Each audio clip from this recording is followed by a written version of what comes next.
హోరుగాలులు వీచగా తుఫానులు చెలరేగగా మాట మాత్రం సెలవీయ విమలమాయెనుగా.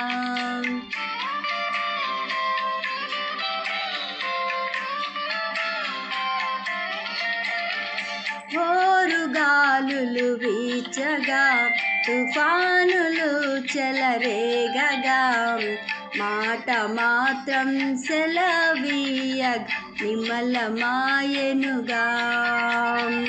యేసేని నావిక భయము చెందకు నీవిక, యేసేని రక్షక కలత చెందకు నీవిక. కళ్ళల్లో కన్నీరెందుకు, గుండెల్లో దిగులెందుకు, ఇక నీవు కలత చెందకు. నెమ్మది లేకున్నదా, గుండెల్లో గాయమైనదా, ఇక అవి ఉండబోవుగా.